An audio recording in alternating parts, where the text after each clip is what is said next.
it's just the longest drum solo I've ever heard. It Ah, just keeps on going, and you just yeah. like, when is this gonna end? But Yeah. also like, I can't believe this is still going. Yep. Yep. And then they hit you with that Yeah, they bring it. like, Yeah. I was just like, oh, the first time I heard that, I was like, wow, Yep. that was probably the best drum solo I've ever heard. Nuts. It's like the song was meant for John Bonham to solo. It's like we're gonna write a Yeah, song for you and then just solo the shit out of it, and then we'll come back and edit. yeah. Hello, individual. Joey Twason here. Thanks for dropping by.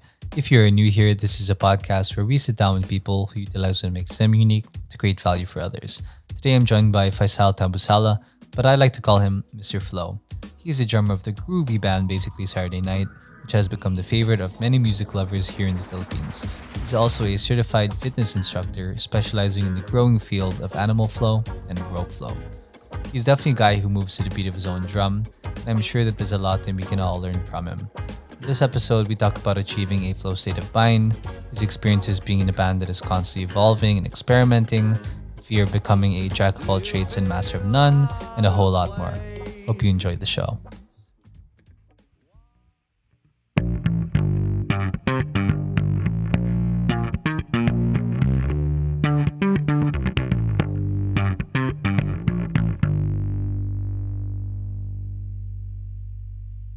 All right, Fi. How you doing, my man? What up, Joey? Hey, Thanks for being on the man. show. Thank you, Um, man. I just want to say first of all that you've utilized your unique combination of knowledge for flow and rhythm to create value for a lot of people, whether it be through your music, animal flow, rope flow, and I'm really excited to have you on, man. Dude, I'm so excited to be here, man. Thank you so Yeah. much for the invite. And yo, I just gotta show you, dude. Thank you for this and Thanks. the whole setup. Yo, this is dope. Yeah, you were the Yeah. first person who is trying out our pod box, so thank you for that. All right. Cool. Cool. Yeah. Fantastic. So I wanted to start off with your music first. First of all, you guys are a fantastic band. Miggy's got a powerful, unique voice. Juno is extremely versatile and really gets giggle with that guitar. Arvin Dale, your bass player, Yeah. adds that very jazzy element and always has that big smile on his face when he's performing. And Jai adds that keyboard flavor, and his solo on Chemical Love is probably like my top three favorite keyboard solos. Yeah. But today we have the glue that holds it all together, the backbone Oh, of the band, Mr. Faisal. So, Fai, my question for you is, when did you first pick up the drumsticks, and what sort of drew you to it?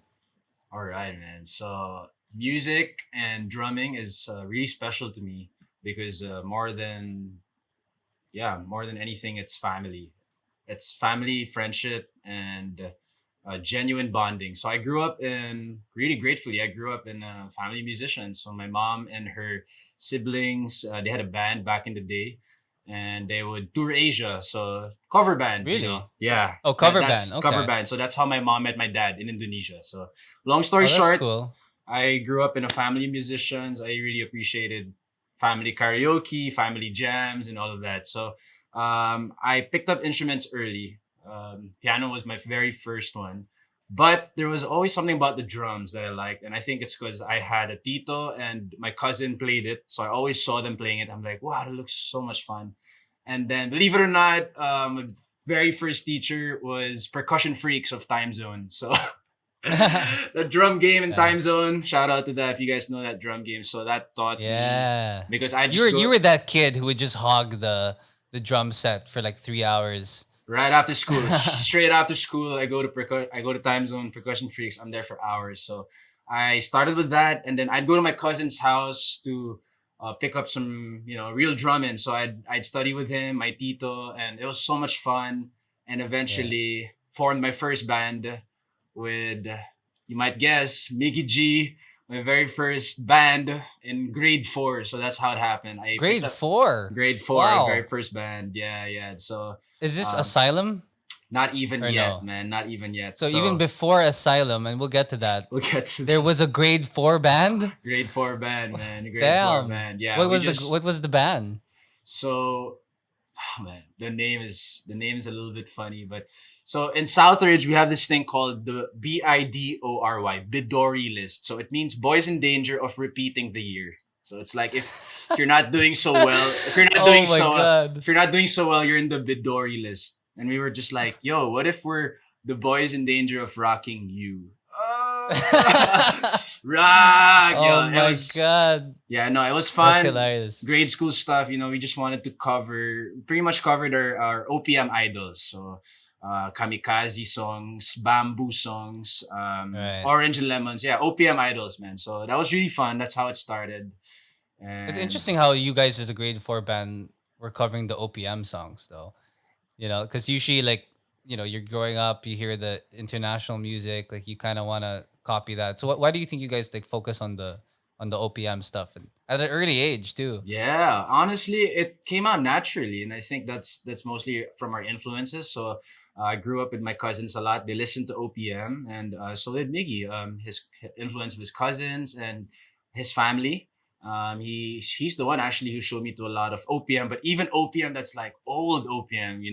Yeah. Like the crooners of The legendary guys who Filipino OPM. started it Yeah, all. exactly. Yeah. Yeah, but at least in that time, we were also exposed to Mix the channel, and every before school Right. in the morning we watched that, so we get exposed to OPM. So that was cool. Yeah. That was something that we enjoyed. That was something we enjoyed. And that Yeah. those early 2000 days, especially, I was watching some of those mix videos where they just have a giant ass crowd, and there it's just like a one big mosh pit. You know what I mean? Yeah, They're just man. bumping each other. Like that was such a wild time. It Like was a the wild early time, man. 2000s. Yeah, that's such a wild time for Filipino rock and OPM in Super, general. super, dude. Yeah, yeah. We're So so from the Bidori kids, the yeah. That Bidori was a band, band. Yeah, yeah, you guys shifted and you became a metal band in high school, yeah, right? Called yeah. Asylum. We became Can you Asylum. take me back to that time for a second? Sure, sure. So, from Bedori, so our influence was really just rock. So we love to cover OPM, but we'd also jam rock songs. So I think we'd attribute that to the rise of Guitar Hero and like just Oh yeah. yeah, just hearing all these rock songs, School of Rock, even just being exposed to Oh like, whoa, what are these rock songs, right? So we'd cover Smoke in the Water, Iron Man, all those stuff. But that helped us, that kind of gave the foundation to explore, like, okay, what are other types of rock, And then we started mm, discovering like metal and a bit of the heavier alternative, Incubus came along and then started looking at stuff like Slipknot and a bit of oh, emo. Slipknot's intense I know, by the way, with their masks and everything. Yeah. yeah, R.I.P. Joey Jordison. He's the drummer, but I gotta thank that guy, man. He passed recently, I think like yesterday. But Oh that wow. guy, yeah, big influence in my life. So, just giving my words of peace to him. But yeah, we got to explore a lot of rock, and that's how Asylum was born. We just wanted to cover like Rage Against the Machine, stuff like that, Red Hot Chili Peppers, and then for some reason we were like, "Yo, Miggy, you can scream, dude." We were so shocked. Yeah. We were so shocked. We were like, "Whoa, how you do that?" So we use that as like an advantage that we can cover certain songs because Yeah. you know Miggy And had this that. would be like in band, like in events in school, like you guys would perform Yeah, and stuff like that. yeah, we'd perform in school. We'd try to join Battle of the Bands, the ones that AC Yeah. would hold, high school Battle of the Bands. And yeah, it was just really a lot of fun for us. And at the same time, we got to cover songs that we really, really liked. We actually really Yeah. enjoyed doing that. And So do you think that being a screamo band sort of established the intensity and the foundation for basically Saturday night? Do you see that carrying over a little bit? definitely, definitely. The energy, the intensity, and sometimes even like, the way we would structure certain chords or certain elements. We still have that heaviness that Yeah. sometimes we really crave. Like we just want to be heavy, turn up the distortion and everything. But we're like, oh no, no, no, no, no. We hold back because now it's a bit more of the groove and the make people dance. So Yeah. Yeah. It evolved to that because you guys you graduated high school basically, right? And then you sort of came back together Came back and together. decided, and you developed and explored individually your musical tastes, right? And then Exactly. during college, right, you guys came back together and you were almost named Fruit Salad, you guys and your band names, Yeah, because of all the man. new genres that you were blending in, right? So Exactly. what was it like as the drummer, knowing that your role is to provide the beat and rhythm to serve the genre, to now be in a situation where the genres were mixed up all the time. You know what I mean? Yeah, yeah, yeah. So a lot. I had to do a lot of like stepping back, and I sought a lot of mentorship. So I wasn't. I went to teachers, and at the same Yeah. time, Doctor YouTube. Very lucky we got all the resources. So what I realized was, as a metal drummer, as having that background, I was always so gigil. I just Mm. wanted to bang out my drums, and in fact, there were days when my mom, my own family would be like, "Oh, here they go again." It's kind of like that. Here they go. Here's the metal band. But I mean, nowadays they appreciate the music more, and I think that was the kind of maturity step that I had to take. That I had to understand. And it took me a while, like, to really understand from different mentors and different people, is really just the musicality of things. So no matter what Mm. genre, as a drummer, I just had to understand, like, if I'm providing that beat, that rhythm, that groove, what is the musicality of this certain genre? Like, what does it call for? Like, what kind of drum beat will it call for, or execution, and how I play. So I started to develop that. It took a while. Yeah. I didn't have it. I'm still learning it, but I'd like to think that I started to put more intention and understanding it in 2017 when the band Yeah. formed, because S- yeah, just of the different genres that came along. So So what's the difference? Well, obviously it's more intense for metal drumming compared to like what you guys do now, but on a more technical level. I mean, I'm not a musician. I don't know jack shit honestly, but yeah, yeah. for people like me, can you explain that sort of transition to now, very groovy, very funky, has that jazzy element to it as well, very dancey as you mentioned. Um what how is that shift like technically wise for you? Right. So technically, rock metal songs, they're still very deep on a technical aspect, the technical level. Hmm. But the tendency, especially as a young musician back in the day, the tendency is you get so lost in the emotion of the song, and the heaviness, the expression. So sometimes the Yeah. musicality it ends up taking the back seat. So you're just like, you want to bang it out, head bang, and just, at least as a young musician. But I understand nowadays there are many, many really good, very musical metal bands out there, right? But as I Yeah. matured, I got to understand that, okay, it's not all about that, because um, different songs have different emotions, and then different songs have different feels. So I started to understand, like, the concepts behind serving the song. So back in the day, it wasn't Right. really about serving the song. It was like, yo, Miggy, are you ready? We're gonna tear the shit up, man. It's like, Yeah, oh, yeah. we just wanna, like, really, bang it Let it out. out. Yeah, let it Yeah. out. But Like now a it's, punching bag almost. yeah, yeah. And yeah, it was fun. It was fun. No regrets whatsoever. But yeah, as I matured as a musician, and I also observed this amongst the musicians around me, I'm so grateful that they're the same guys I grew up with, because it was so cool witnessing everyone just take that extra step. Like, okay, now we're exploring other genres. What does it mean now to serve this type of song? If it's like a blues Yeah. song, or if it's like more of that dancey song, like, what can we do? So if we want to see Yeah. people dance, as a drummer, I really got to give that dancey beat, and as much as Mm. possible, just keep it simple, because people want to dance. The last thing they want to hear is, like, I don't know, like a drum solo, because they want to dance. They don't need to hear a drum Yeah. solo. Or if for example, as you guys know, Miggy's amazing, beautiful voice. Sometimes I gotta take the backseat and really just keep it low, play low, and just give that simple foundational beat that won't get in the way, because Miggy's singing, and Yeah. that's his time. So there, it's those nuances that I got to appreciate and start to apply in my own practice. That was really cool to experience. That's really cool though, because like yeah, you have to adjust the volume of the drumming too. I didn't even realize that. Yeah, yeah, Like, and there are moments, where and you as a band, you just have so many transitions within your songs too. Like yeah. very creative with your transitions and like the structure of your songs. And I see like you have a lot of influence from a lot of the rock bands, maybe Zeppelin as Yep. well. The way like they do all their transitions. So it's really fascinating to see how your sounds evolve. And you guys also started writing your own music too, right?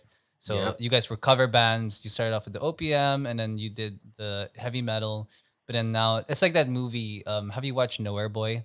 No, I have not. Oh, you should watch it. A big Beatles fan, as you can see. But Oh, it's okay. the story of John Lennon when he's in his teenage years, Oh man, all right. and he meets Paul McCartney and they meet George, and it's like the uh, assembling of the Beatles. But before they were Awesome. called the Quarrymen, and there's a scene there where like Paul McCartney is like talking to John, and it was kind of like the same thing where they were doing a lot of covers before. They were doing like Elvis covers or Buddy Holly covers and all that. But he said, if you want to be big, we gotta write our own stuff, So that's when the shift happened, and Yep. and they showed a lot of other musicians that hey, you can just write your own stuff. And how is that songwriting process for you guys? Because I know like Junoy and Miggy are the ones who sort of do most of the writing. Is that right? But Yes. how is that collaboration? How does that go for you guys? Right. So what usually happens is actually this is this is very much related to how the band name came along. So it's because every Saturday night we would come together to jam, and Hmm. we would just jam, jam, jam, jam. But Experimenting. yeah, experiment. But Miggy would come in and be like, "Hey guys, I have these lyrics." So it usually starts off there. Oh, okay, and then Junior would come in and be like, "Oh, I have these chords," So he'll play that, and then Miggy will kind of start to see, will my lyrics fit in with the chords? And so yeah, they like to start the songwriting process, whether it's Miggy or Junoy who kind of have this like a framework for a song, or sometimes Miggy will just have lyrics and then he'll bring it Hmm. in and then we'll brainstorm. But it starts off with them, and then I usually just, yeah, I try to think what beat would work well for this, and then we like to cook things up together. Like that's Yeah. why So we it's really that session the that's sesh, important, yeah, we because call. you really need that energy to go back Yeah, and forth. yeah, absolutely. We call my so we rehearse at my music room. We call it the lab because that's where the Yeah. experiments happen.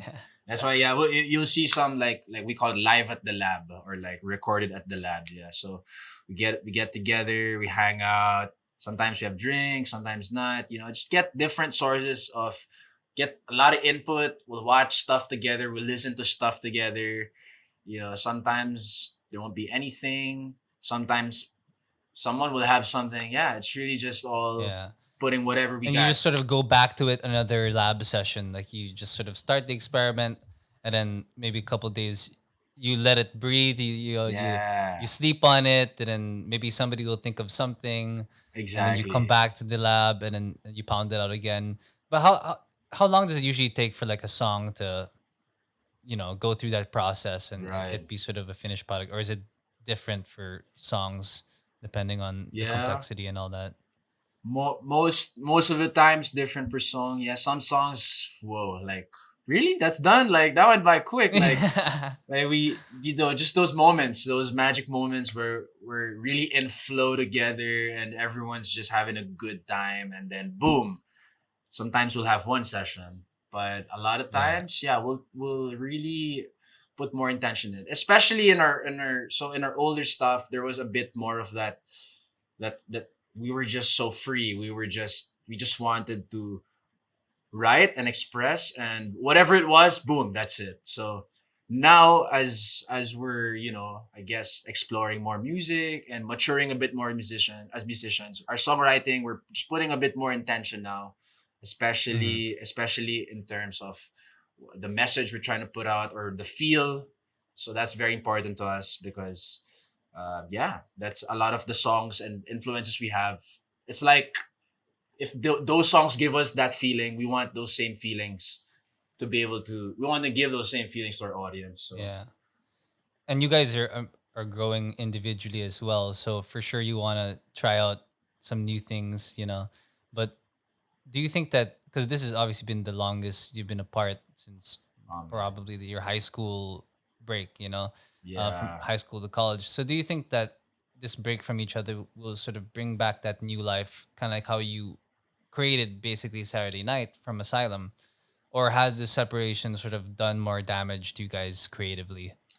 Right. Well, I cannot deny that it has done some damage, and personally, I think I entered into a creative rut and musical rut. It was tough for me, the pandemic, like because like what I said, we feed off each other's energy, so we really gotta basically Saturday night we come together, and Saturday nights we hang out, we jam, we write music. So when we shifted to this online thing, it was really tough, and Yeah. it became a hindrance, an obstacle, definitely. But as what you mentioned, I think this time apart, we're doing our own things also apart from music, so we're really getting inspiration from many places, and musically as well. For example, Junoy has started a side project, a solo project, so that's really really cool. I heard it. It's really good. Amazing, yeah. Um, the story of Quincy Jones is my favorite. If you Yep, guys yep. haven't checked it out yet, Tarantism, did I say it right? Yes, Um, Tarantism by Junoy Manalo. fantastic, fantastic few songs there, and that's his Amazing. first one. It's That's a his good first way one. to Yeah, start it with a definitely. bang, you know. I know. So cool, man. So really, really happy for him. And I'm really excited to reunite, because I can't wait to hear like how that went, his production process and everything. So very soon I can really feel it. We're about to get back together and do stuff again. It was a bit tough at the start with the momentum. We tried to do online stuff. It worked out. We have some vids. Check them out on YouTube if you can. And we really enjoyed those, but there's something about just the regular being with each other all the time, and like Yeah, writing stuff, playing the shows, feeding off each other's energy and the crowd. So, however, and you we're guys, trying to move past that. We're trying to see. I'm sure we like our label said, we can still do things. We can still maximize this time, and we believe in it. So, mm. in a matter of time. And even when you guys perform live, it's totally different. I've only had the chance to catch you guys twice, I think.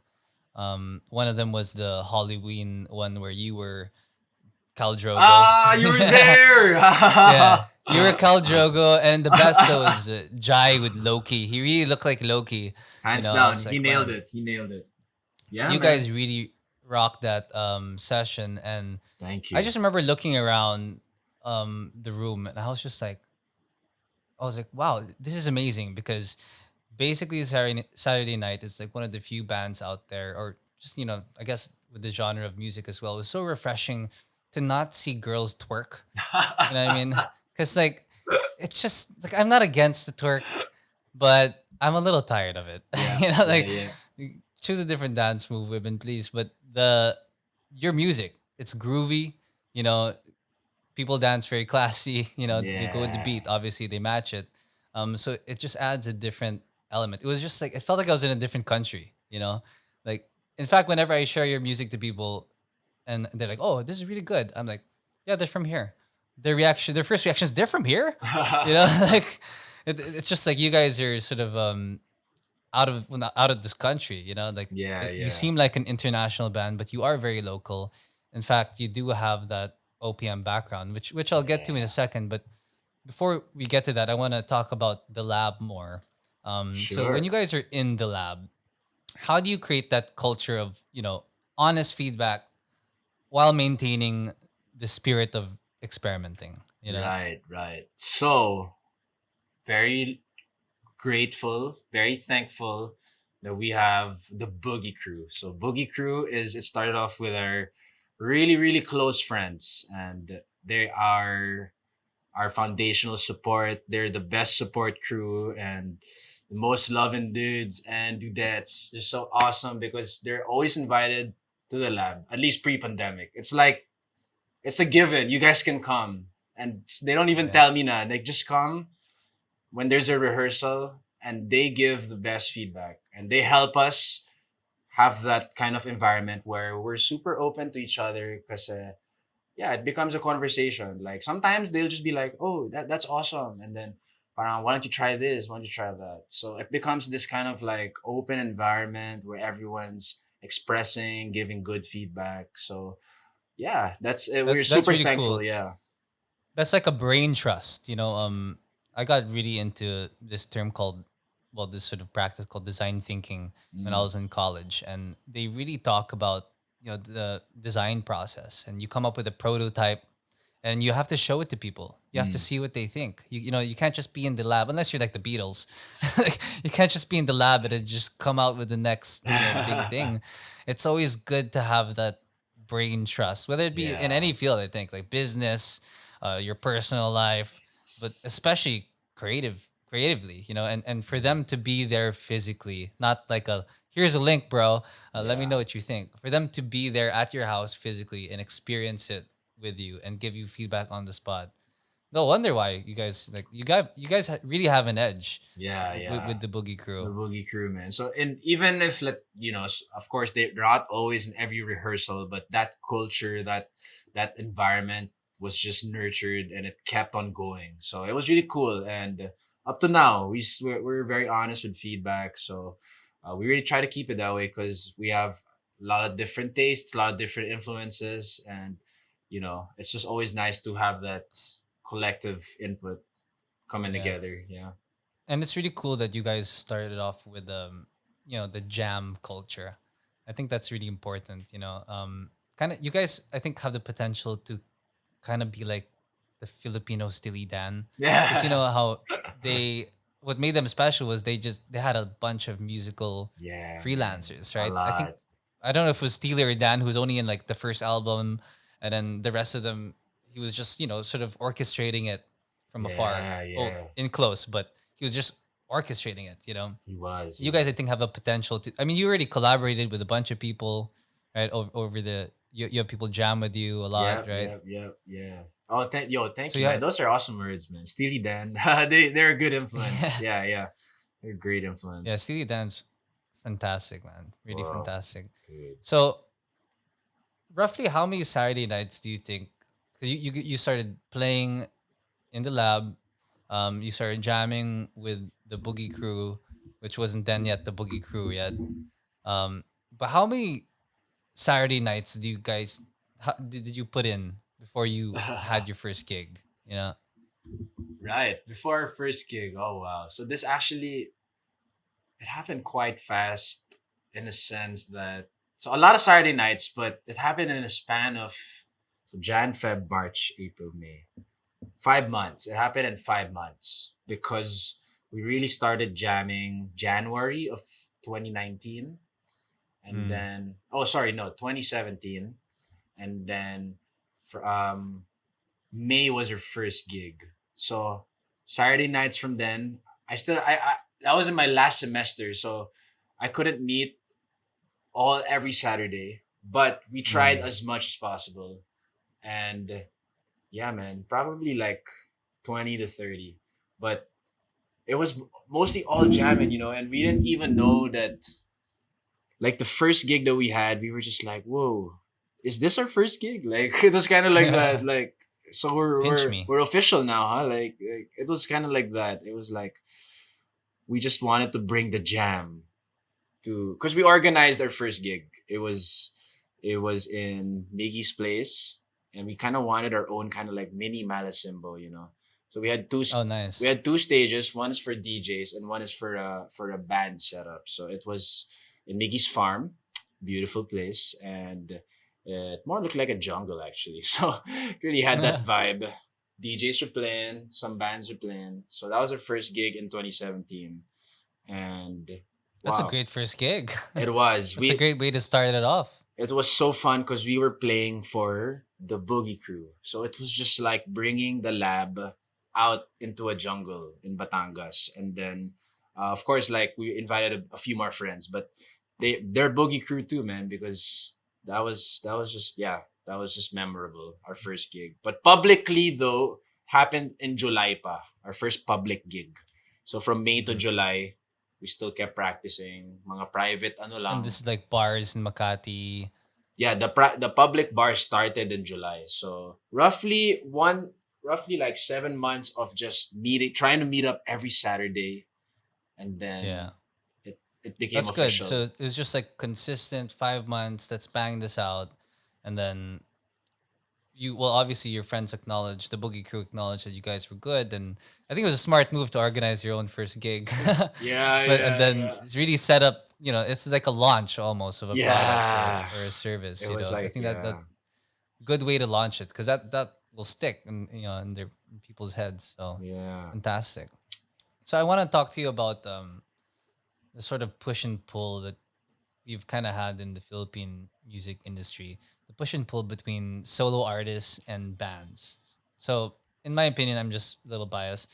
The music industry in the Philippines is at its best when bands are at the forefront. And we were talking about it earlier. The golden age of Pinoy music was the 70s. That Mm, OPM was the golden age. You had the Boyfriends, you had Hot Dog, mm, VST and Company, Apple Hiking Society, Juan de la Cruz Band, and the list goes on. yep. Then in the 80s, it shifted to solo artists. And then in the 90s and early 2000s, like we talked about with those giant mixed concert mosh pits, Mm, it shifted back to bands. And it was interesting that time too, because you had like heavy metal and rap. It was just a very cool blend of Filipino music. Then it shifted back to solo artists again. And, everybody knows in the early 2010s, everybody wanted to be a DJ, right? yeah. But I'd say you guys, along with Four of Spades, brought back that groove and funk of the 70s golden era of OPM and made it your own, obviously. My question is, do you think these next couple of years will be the next wave of Filipino bands again? Absolutely. I believe in that. And, from the years of, like, I'm still very new in the music industry. I only start becoming really active because 2017, when we were born, we didn't even have too many gigs yet. So I think 2018. So 2018, 19, pretty much 2 years, 2 to 3 years of actively gigging. And wow, man, all these bands. I mean, I'm sure we've heard of the big names like Ben and Ben, Four of Spades, and, all these December Avenue, all these other bands. But we even these other guys who aren't so known, man. Like, we got exposed to them because we'd be on the same bill as them, or play in the same venue. And wow, the music now is just amazing, and the passion for it, and all the musicians who are like, yeah, they're really honing their crafts, and it was really inspiring. So I think definitely it's the next wave. But, of course, with the pandemic, there's some struggle now. And Yeah. Well, you can't come together as a band. yeah, and But and not everyone might, actually, a lot of people probably have a hard, creatively, it's tough, it's challenging. yeah. So maybe after all of But this, there's like a, yeah, something it's so that. refreshing to see bands again because, I think I was scrolling through one of the comment sections of your live videos and somebody commented. I was just like, oh, yeah, this is spot on. And she or he was like, there's just too many Who Got songs out there. Like there are too many Who Got songs in the Filipino music industry, and like your sound, and I'm sure a lot of the people, the new guns coming up that you mentioned, it's just refreshing. And I think because Filipinos, we have that barkada culture. A band is like a barkada almost. So when you create that barkada, it's like people want to be, oh, I want to be part of that barkada. It's like I'm a Yeah, VST and company dude, or I'm a boogie crew. yeah, very But true. with a solo artist, it's like you have to just like that one person. You know what I mean? Yeah, And I mean, there is a market for the Who Got stuff too. Don't there get me is. wrong. Yeah, And some of the stuff's actually really, really good. yeah, But agree. I think that it's just better when bands are at the forefront of the Filipino music industry. And thank you for doing your part in bringing that back. Do you think though Thank you. that because you mentioned that you were covering a lot of the OPMs when you're in grade 4, um, did any of those bands that I mentioned, like in the '70s, were they one of the bands that you covered or got inspiration from? Definitely VST, man. VST is one of them. And we would jam some hot dog, well, Manila, that song. Some of the Yeah, old hits, man. So yeah, those definitely inspired us. But more so now actually, because the old OPM, the grade 4 OPM that we'd listen to were more like Orange and Lemons, Kamikaze, oh those yeah, guys. you were more the early 2000s. Bamboo, Yeah, yeah, yeah. So only recently I started discovering I thank Mickey for that because he really showed me like, oh, look at all these old OPM songs. So now we try to listen to that sound and really influences us and how we perform, how we write.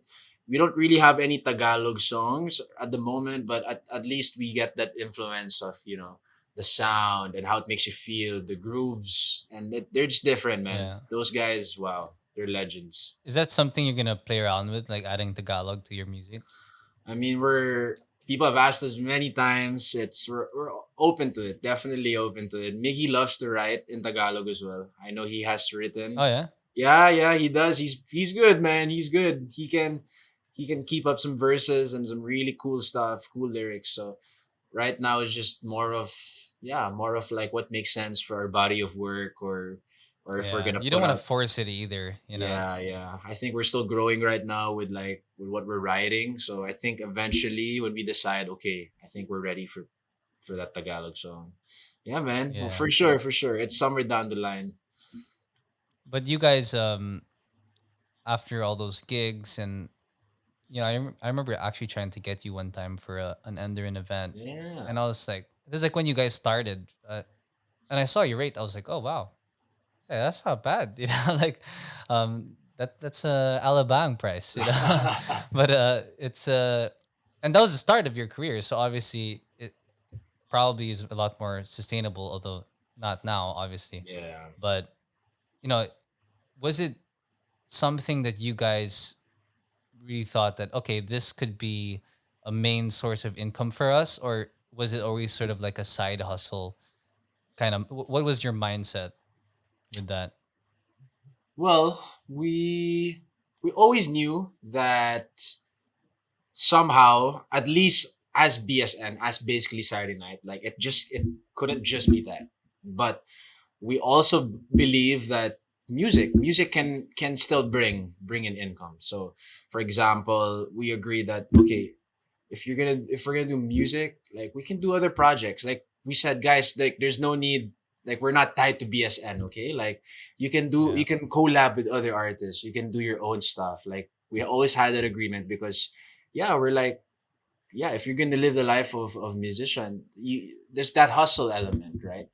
yeah, Aside from that, we always and continuously encouraged and supported each other. Like, yeah, work on other stuff you're passionate about. If you're running another business or you're entrepreneuring around, or maybe you're doing maybe you have a day job, because actually, yeah, one of us has a day job, yeah, and then running businesses and stuff. So we had that mindset na BSN as alone, man, if something happens, whoa, amazing, right? If it can be the main thing, but as a band, you know, we can explore other stuff, whether it's music yeah, or other things that we like.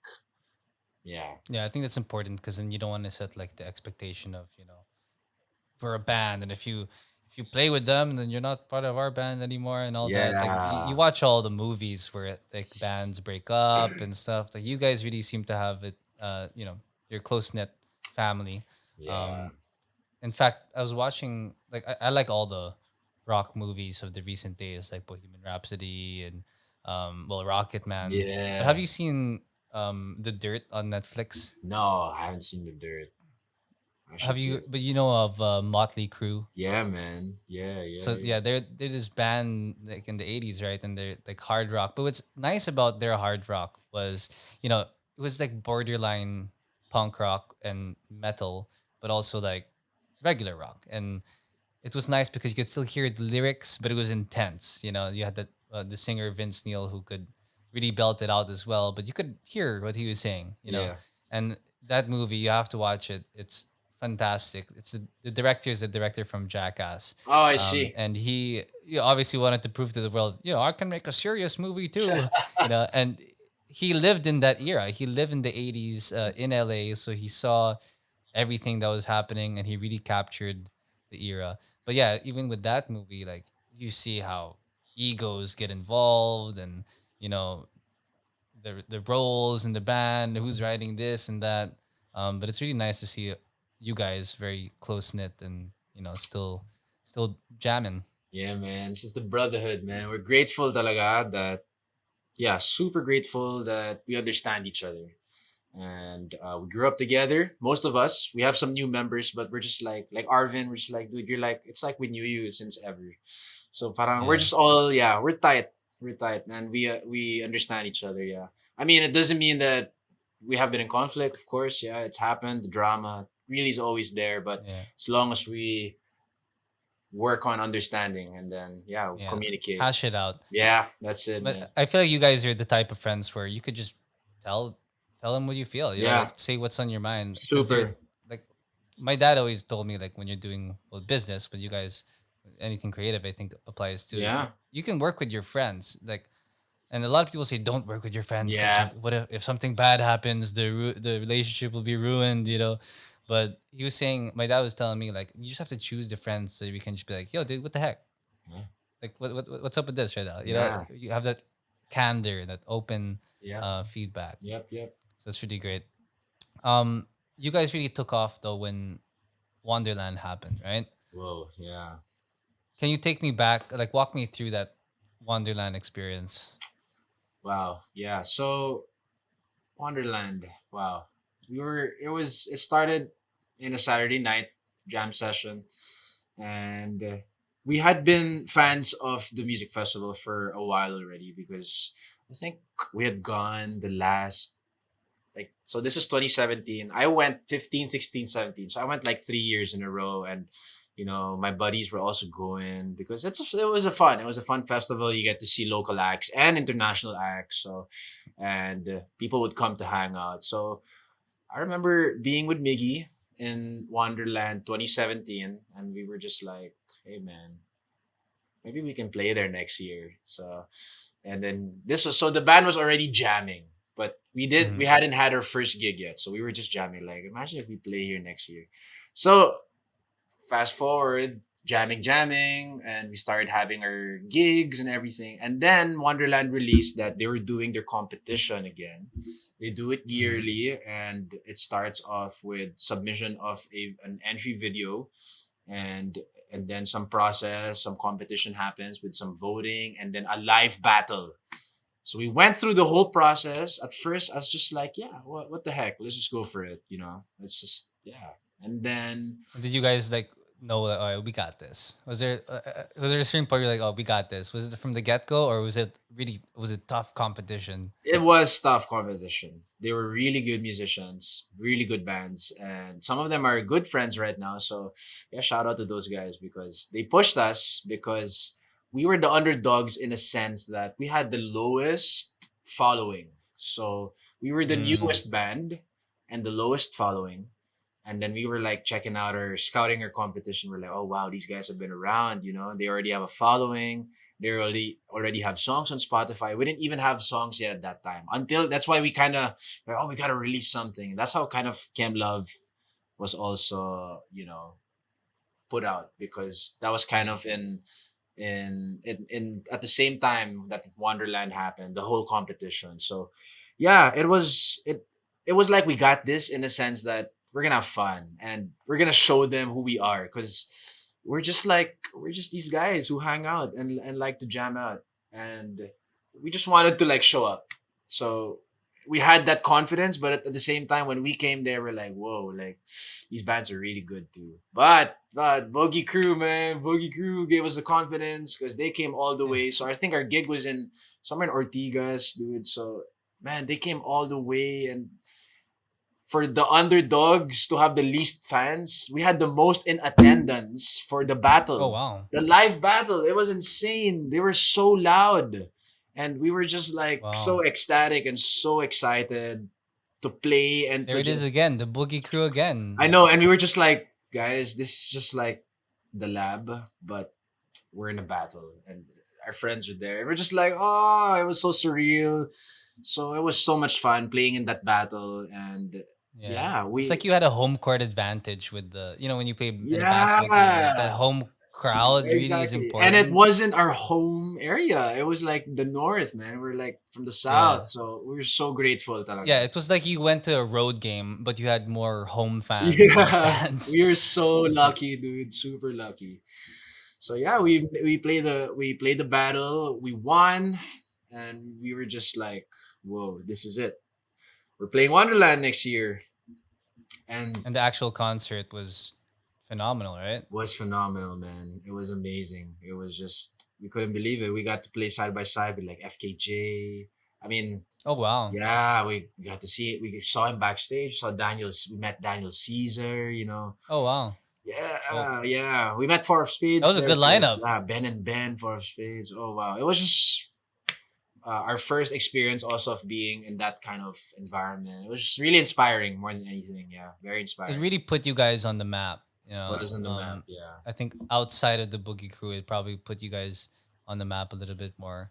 Um, but yeah, that's fantastic, man. yeah. I Thank can't you. believe that it's been so long since that Wonderland. I can't It's believe it. crazy. Yeah, Wonderland 2018. Yeah, honestly, it's what? Oh man, 4 years ago, 3 years ago, 3 years ago, three and a Yeah, half, 3 years three and a ago. half.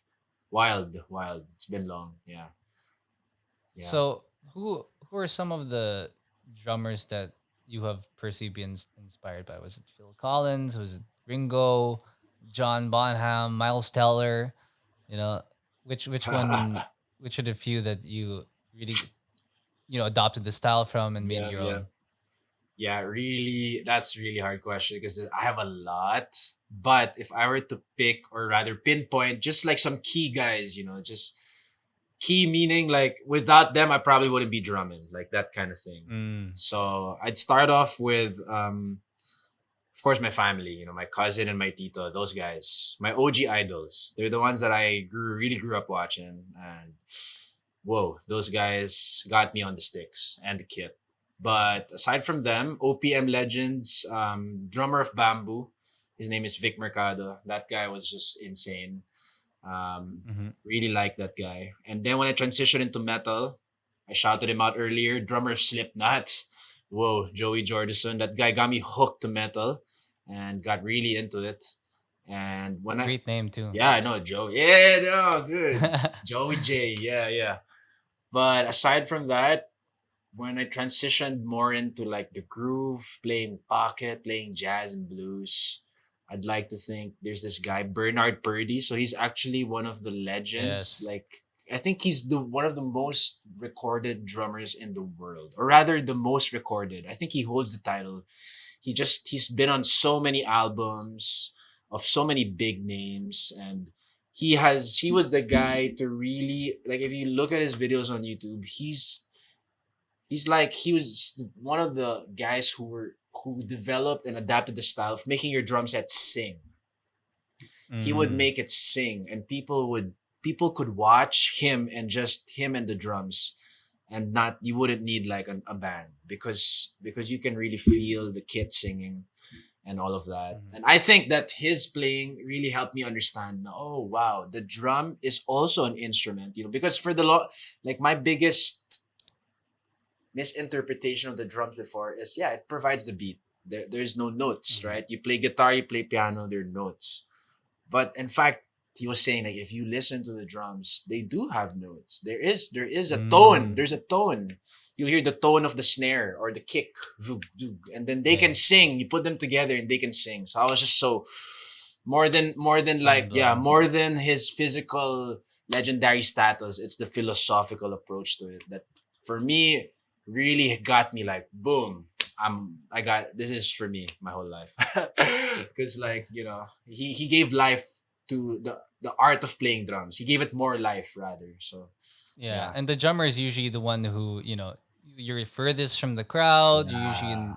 It's usually the guys who people, the fans don't really think about as much, right? yeah, But it it's great, that there are those type of people like John Bonham, Another from Led guy. Zeppelin, is Yes, yes. also I cannot the forget. way. Oh, that YouTube channel Polyphonic. Yes, yes. Yeah, super great YouTube channel. If you're into music, check it out. They really break down things Yeah. well. There's a video about John Bonham, and they were talking about how he matches like the beat with the guitarist, which Yes. wasn't normal back then, Yep, right? not normal. Usually it's the drums and the basses or like something else. Yeah, But yeah, he was just so creative and like his approach to rock drumming, that's what changed it all.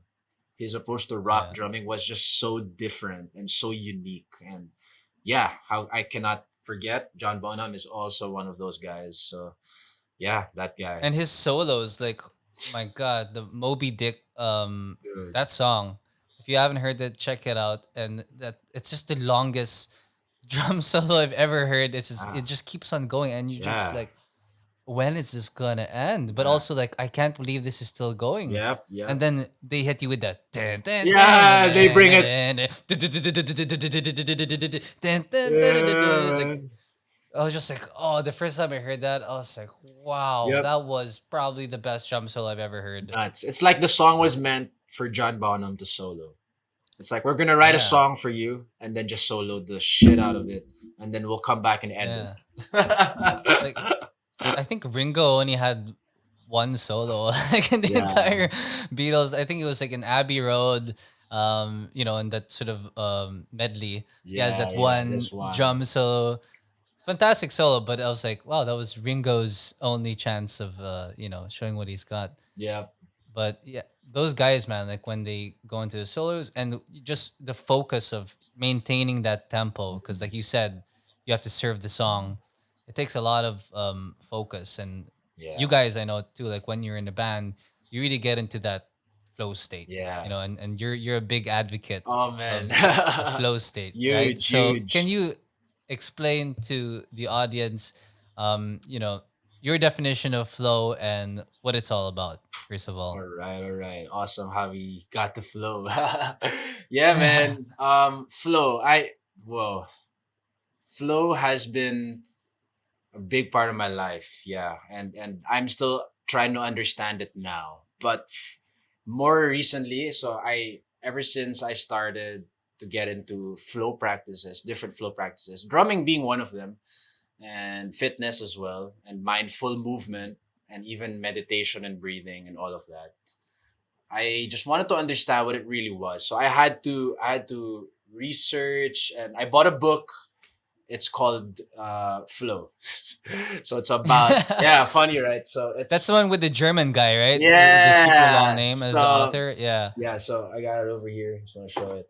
There you go. You guys should just, Damn, he's got it right there at his yeah, yeah, yeah, pocket. yeah, yeah, yeah. So I bought it because I knew that I had to just get the grasp and understanding of it, because I was like, I've been practicing this, I've been preaching this for a long time. I really need to get down to it. So flow, according to this guy, so his name is Mihai Csikszentmihalyi. He's Oh, dude, that was oh man, I beautiful. know, I know. It's such a hard name to say, It's but you, hard. It's hard, man. It's so hard to say, but the audience, please Google the name and good. play back 5 seconds and Yeah. say it. Can you say it again? Mihai Csikszentmihalyi. But it's hard. It's hard to Damn. spell even. So just Yeah. just search science of flow and you'll find it, or psychology of flow. So this guy gave it a psychological meaning, which to me made a lot of sense, and I was really able to cling on to that and kind of like I live by that. So to him, flow is essentially a state where you are fully immersed, and time is distorted most of the time, and you are just completely immersed in Immerse. what you're doing, right? And he claims that, or he argues rather, that they're kind of like these things that need to be satisfied in a sense. For example, like you're doing something, you can't, your challenge and skills have to be balanced. Mm, So because when your challenge is too high but your skills are too low for that challenge, you might start getting anxious. And if your challenge is too easy but your skills are really high, like you're super galing, then you start getting bored. So makes sense. for him, there's this balance of those challenge and skills. Usually, there's a clear goal in what you're doing, So it's a state of mind when you're doing something and there's a clear goal, there's feedback, there's a balance of challenge and skills, and you're completely immersed. So those are kind of like the main key points, no? And it's a Mm. state, meaning you can be in flow, you can be out of flow. And he argues that most of the time, most people in the world are out of flow because the world is a natural disorder, and that's normal. It's just how it is. Even our minds, when we're idle, we start getting worried. We start thinking, what's next? What's tomorrow? What am I gonna eat later? I wonder what happened to Yeah. him or to her, right? Like it's just the parang the normal. He argues that this is the normal disorder of the mind. And because of that, you can most of the time people are out of flow. But when people are in flow, he found that they are at the happiest. And he argues this because he's a World War II survivor, and he witnessed a lot of people in his life just go through adversity after World War II. And, they went through a lot of challenges, a lot of really traumatic stuff. And most of Yeah. them could not get back from it. They just could not. But the people that he saw who were getting back up and recovering, they were getting into flow activities no matter what. So there are activities that help you get into flow, and I'm sure we Mm. can already start thinking of a lot of them. In fact, this conversation is a flow driver because I believe it, and That's true. it's already 9:42. Like time is flying by, and Yeah. we're having a great time. So it's stuff like that. So this Hungarian psychologist with the very difficult name, he just says that this is such an important science or Practice. practice, Yeah. even a way of life, philosophy, because Yeah. it can just help you find happiness. The optimal experience that people go through in a flow state, that's where people are most happy. That's what he says. So I agree with that. That's a definition I live by, and I can attest that those are my happiest times. I agree. And it's so hard to be in the flow. I think maybe nowadays compared to before because of all the notifications, distractions, complexities of life, and now the pandemic. Like, there's so many things that your brain will just sort of jump to and cause you to not be immersed in the moment, even like your job, maybe, just so many of. But how do you, like, you personally, are there any ways that you sort of get yourself into a flow state Right. easily, Yeah, right. because it is a muscle that you build over time as Definitely, well, right? definitely, yeah. So interesting enough, we just had this flow immersion in Zambales, and so I spoke to Angelica. Angelica's my partner. Hey, hey, dear, saying hi to her. When we spoke What's up, about, Angelica? yeah, yeah, when we spoke about our goal for the immersion, it was like, okay, what we're gonna do here is we're gonna help people get more flow in their lives, and how are we gonna do that? So we kind of developed like four pillars, and we said that find flow through movement, through nature, through breathing, and through conversation. So in no particular order, Wow. none. They don't come in any particular order. They can be interchanged or whatever. Most of the time, not everything's present, especially nature.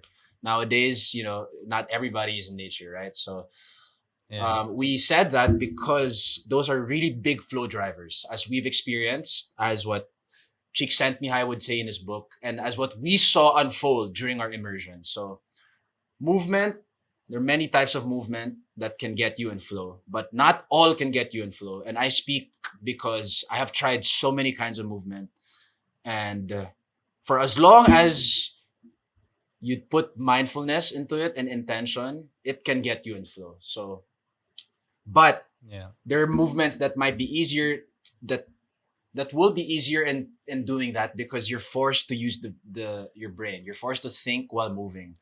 So back in Right. the Because you need that challenge yeah, too. A little bit of exactly. the challenge and skill you were talking Yeah, about. yeah. Yeah. So back in the day, I used to be very much into like killer intense workouts, man, and I've Right. no hate against them. I enjoyed those, but I may have been doing senseless reps that I wasn't thinking about, reps that I would just Yeah. like, I just want to like, like punish my body for what I ate and all of that stuff. So In contrast to that, when I do animal flow or rope flow, my brain is always, I gotta be sharp because like I'm making these quick decisions and all of that because I want to know what am I gonna do next? What am I gonna do next? So there's an element of play into it actually. So Yeah. play is a very good flow driver when it comes to movement. So that's for movement, and then nature. That makes sense. Of course, nature. When you're within nature, you just can't help but appreciate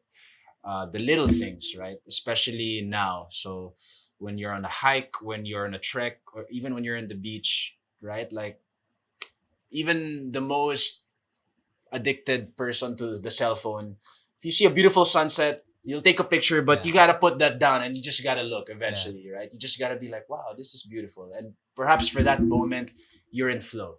So nature can really help you because your reverence towards nature is something bigger than you, something that's always been there, something Yeah. that's like so powerful, so beautiful, full of energy that can really help you appreciate and be in the moment.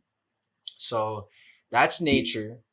And then conversation, because we believe that we were putting this, we had 10 participants, so we told them, all right guys, get to know each other, make cuento, what are y'all doing, how y'all feeling, like that's the kind of environment we're gonna promote. So a culture of just, we're just gonna talk, and if you don't feel like talking, it's all right, let's just hang out. And conversation can really drive flow because it can be like a jam, like you're jamming with someone, like Yeah. now we're exchanging ideas, we're exchanging vibes and energy. So in that Mhm. sense, man, in that sense, you're thinking about that you're getting into flow. And last but not the Yeah. least is breathing. So breath work I put as the last because I just want to put a bit more emphasis in it because this can really drive the other three.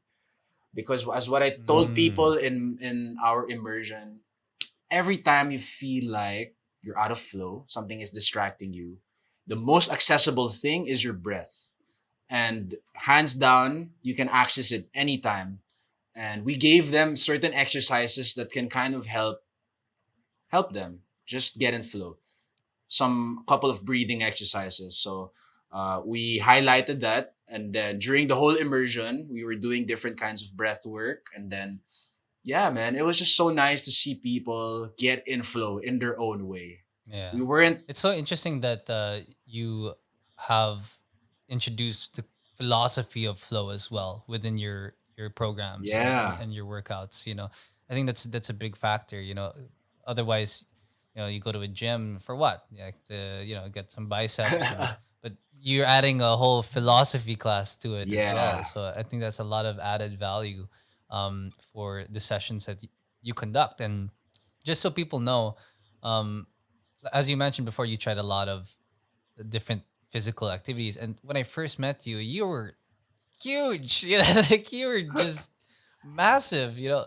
So what was it that made you switch from that sort of bodybuilder, yeah, yeah. really heavy lifting, CrossFit stuff to animal flow? All right, the so okay, background. So I was really into heavy lifting, bodybuilding, powerlifting, and for me it was just, it helped me deal with a lot of emotions, teenage emotions, and a lot of stuff that I went through. But I banged up my body, man. I got hurt. I got hurt, and I What do you hurt? I hurt my shoulder, my knee often. Those two, I hurt them a lot. I would get Yeah. tendonitis, tendon issues, ligament issues, and then what did it for me was a lower back issue. So I would drive. Yeah, Ah, I got it from deadlifts, and I would drive, and my left leg would start getting numb, and I was like, okay, this is not, something is wrong. I was like this, and I think I was what, I was 23, 22 at that time. I'm like, I can't, I'm so young. I'm yeah. so I'm too young. young to be feeling Yeah. this Why shit. am I feeling Yeah. this way? And I love the sport so much. Retired. I was just an amateur. I didn't really go pro, but I stopped doing Yeah. powerlifting. I stopped doing bodybuilding and whatever. And I still respect the sport and all the athletes who go through the hardships, but my body couldn't take it anymore, and it was showing signs. I had to listen to it. So Hmm. what made me shift was I was very lucky that Angelica, being my partner, she started getting interested also in different types of movement because she wasn't really into that whole gym thing. I'd try to take Yeah. her. She's like, nah, I'm not. This isn't for me. She'd go and read a book in the corner. No, the lifting wasn't for her. Even like the cardio machines, it was boring. Everything was boring for her. And yeah, I got super grateful because when I started feeling injured, she kind of helped me, get up and like, let's try other stuff. Like, let's try other movements, and it might help you because she knew how big of a deal fitness was to me and like working Mhm. out. So luckily, UFC gym opened near our Oh, home, nice. and we were like, oh, cool, martial arts gym. Why don't we enroll? We can try out, on top of our head, boxing, Muay Thai, Jiu-Jitsu, whatever, right? Let's just try it out. And we really thank that gym because started exposing us to alternative movements, and body Mhm. weight movements. And then we met lots of cool coaches. They start introducing us to like, okay, guys, to warm up, we're gonna crawl like bears.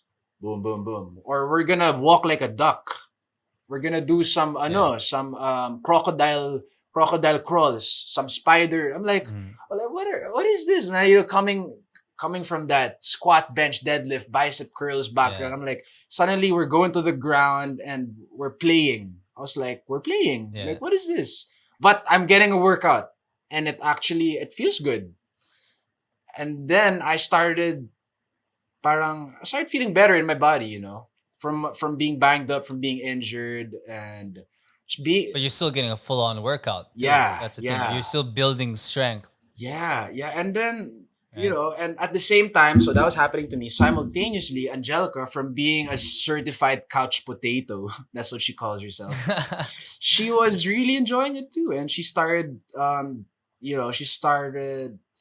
seeing her own gains, her own progress, her own growth in the world of fitness. And she was like, wow, I could never imagine to love movement this much. So from there, got targeted. Instagram ads, Animal Flow. Yeah. We're just like, what? Animal Flow? We're like, what is this? It's like the stuff we do in the gym. So Yeah. checked out their website. We bought their DVD, and then we tried to learn DVD pa. Ah. DVD kasi all their workshops back in the day abroad. So wala pa dito. So bought the Yeah. DVD. We tried to learn it. We're like, wow, this is hard. This is so difficult. Like, what is this? It's like from so Animal Flow from a first timer's point of view, it looks like you mixed up calisthenics with like contemporary dancing or break dance. Parang it's Yeah. just like what? Yeah, Capoeira. capoeira na may yoga na parang you're like Yeah. what? Like this is insane. There's some yoga poses, but Yeah, yeah. So we were just like, okay, we need to understand this more. So we emailed Animal Flow, and they're like, oh, guess what? We're coming in like 2-3 months. We're gonna have a workshop in Manila. We're like, oh, oh wow. perfect. So we're like, okay. And that's how our fitness journey started because when we asked them, okay, how can we learn more? They were like, oh, take our workshop. But to take our workshop, you need to be a fitness professional. So we're like, oh, I looked at Angelica. I was like, "Oh, we're nowhere near that. Like what?" So that's when, We got the couch potato certification. yeah, we got that, and We got and everything the else. whole drummer life. I was Yeah. drumming a lot. I was gigging. That was the life then. Gigging all the time. But suddenly we were just like, okay, wait a sec. Well, we might be able to do something here. We both felt like we had a certain calling. Me representing the injured athlete life, and her representing the couch potatoes. So we felt like I think we can do something here. So that's when we pursued a certificate in fitness. That's what they would call it in the industry, where you're a certified personal trainer. So we did that. It was like a 1 year study of worth of studying of like online modules, and we became a personal trainer and eventually an animal flow instructor. So it was really cool how it came together. Really, it was really unexpected, out of the blue. We were just Yeah. playing. We were just playing, really, and then this happened. Yeah. That's crazy, man. Why do you think Animal Flow has been so compelling to a lot of people globally? Yeah, so the practice of animal flow, the reason why, number one, it's so compelling. Reason why, number one, is because it's so accessible. So you don't need any tool, you don't need any equipment. we usually say the tool is our body, and it's the only tool that you need for the practice. Mhm. And what's also very cool about it is the practice is adjustable according to what you do. So that's what I Mhm. really like. So coming from my athletic background, I still don't let go of that. I like intense workouts. I still like to get a bit of that, that breathless The heart feeling, pumping. Yeah. heart rate up, carbon levels high, lactate level. You're just like, oh, explosive stuff. So what's really cool is our mentors in Animal Flow taught us like you can adjust this per person. If you're working with athletes, you can make this athletic based. If you're working with people who need to just move, you can make it a more Yeah. beginner fundamental kind of course. Or the best part was the rehab aspect of it. Mm. It was so Right. key. We met an instructor who's in the Philippines, by the way. So we met an instructor who combines his rehab work. He's a therapist with animal flow. So that's another aspect of it, That's crazy. because you can really, you can help people feel better in their Yeah. bodies with the movements. And you just have a better time at therapy. I tore my ACL in high school, so I was like in therapy for 7 months, and it Mm. was so boring, you know. But like, if you add a little bit of element of play and all that, Yeah, I think that's a good move. yeah. And doesn't it also help with like postural correction? Absolutely, postural correction, because a lot of the moves are stuff that, like us now, we're seated, so we may be hunched a little bit, but a lot of it is like Yeah. getting you upright with your shoulders down, just really correcting your posture and getting you stronger in those postures. So, it has all of that. And Yeah. what even did it more for us was the flow activity. Animal flow, it's big flow driver, because the main Yeah. practice, it gives you kind of like this a web of moves. You have Mhm. this, go and flow. So it's like, It's like wow. the ape Yeah, we beat. call What are it ape there's the beast? ABC. So the ape, beast, and Yeah. crab, which you can like ABC, ACB, Yeah. BCA, like you can do all of that. You can manipulate, you can switch around. And then all our mentors, like they don't stop innovating. So they keep creating new moves, new transitions. It's wild. They're Yeah. making this whole library of movements, and people start paying attention to the nuances, the details, the hand placement, the foot placement. And then to top it all off, the community is just so supportive. You can literally go to any country in the world, and you can just type in Yeah. any animal flow instructor here, and they would be willing to meet up with you and like do a flow with you and just like host you. It's just That's so cool, awesome. man. Like, it's really I think cool. that's also one of the advantages to Flow. And I think that's sort of how, well, the founder Mike Fitch, right? He's treating it like an educational company Yep, he almost, is. right? So he's just trying to get a lot of people certified, and they're spreading the word out there. But what's interesting is no physical gyms, like, and I think that's part of how they've been able to grow. Like some, usually like Pilates, you have like a Pilates place that you go to, but this was really meant to be, you're at your home, you're at the beach, you're at the farm, wherever you can do it, or a different country, like you just said, and meet up with like-minded flowers and just play. Yeah, man. Absolutely. Mike Fitch is a It's a very unique genius, thing man. about Animal Flow. Yes, yes.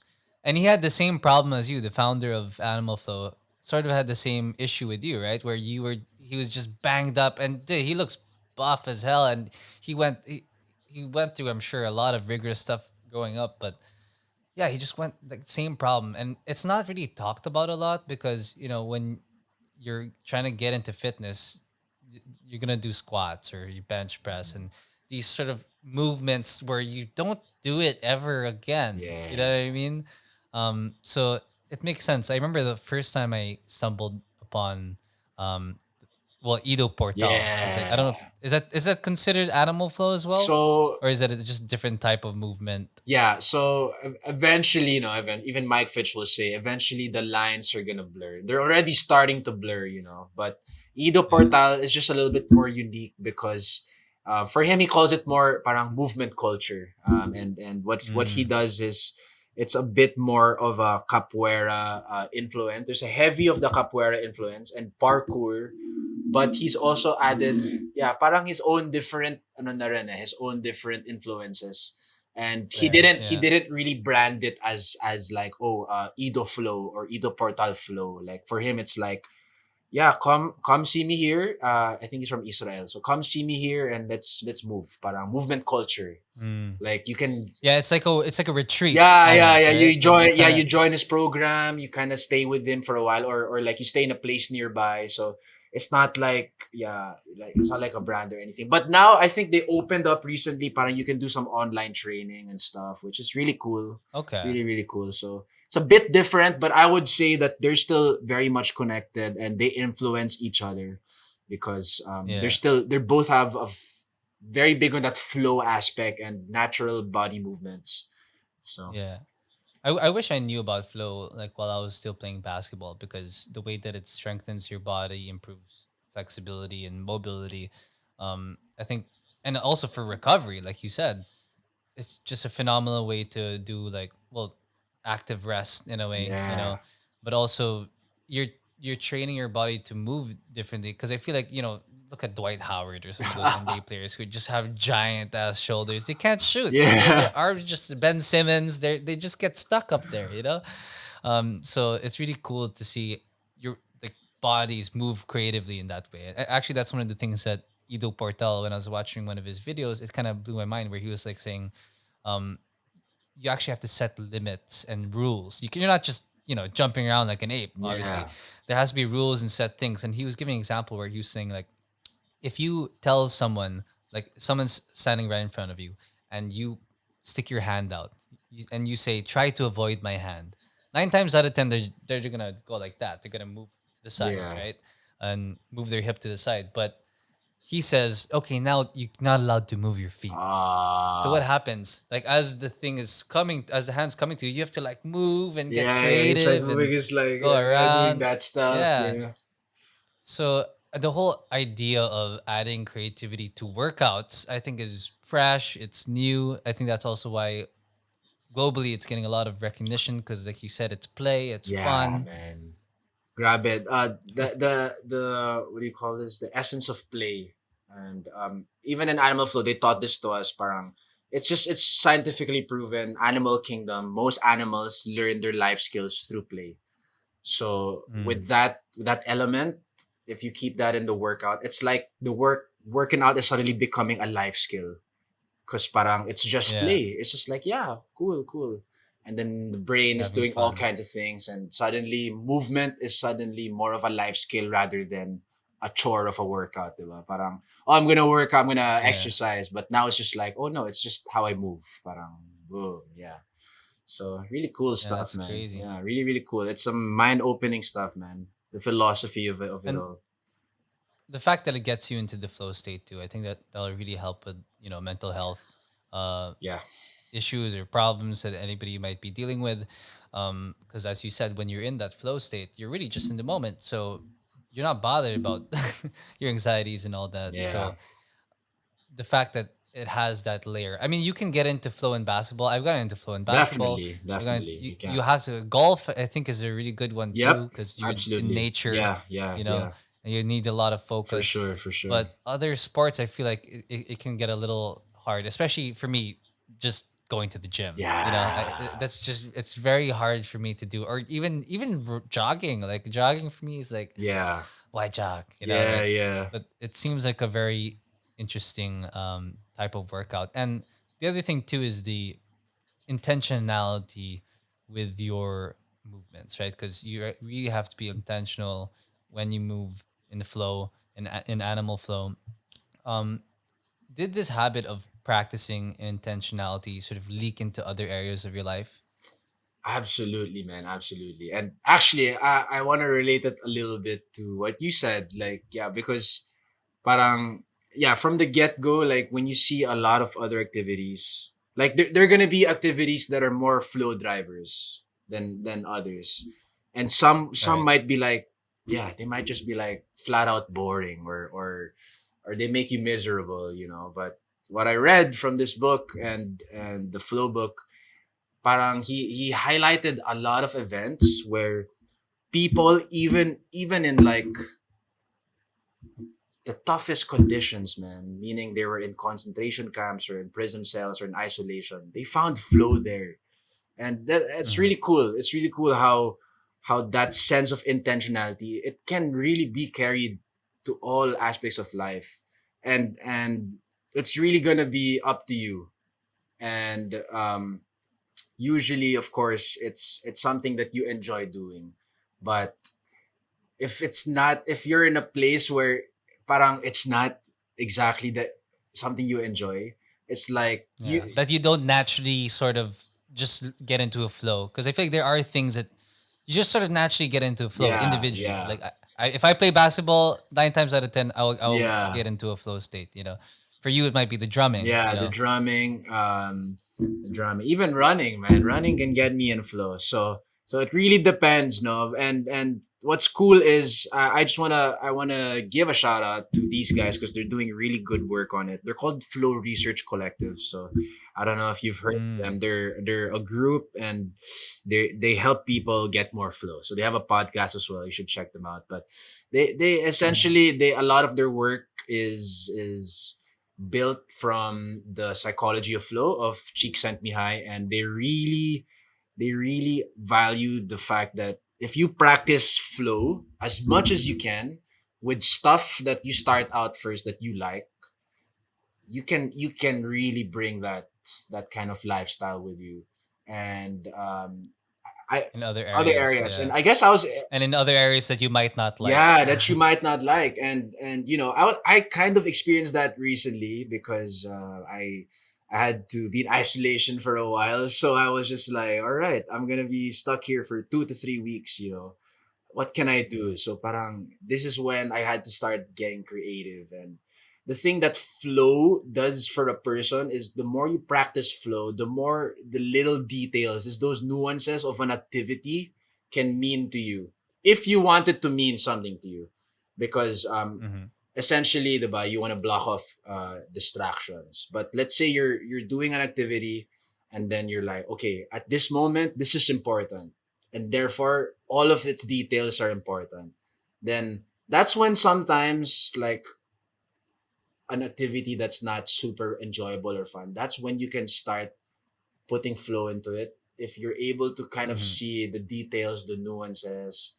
And for me, that's what flow really helps you do, because it helps you Yeah. pause, it helps you take a step back, because your mind is involved. So you need to think, you need to connect stuff.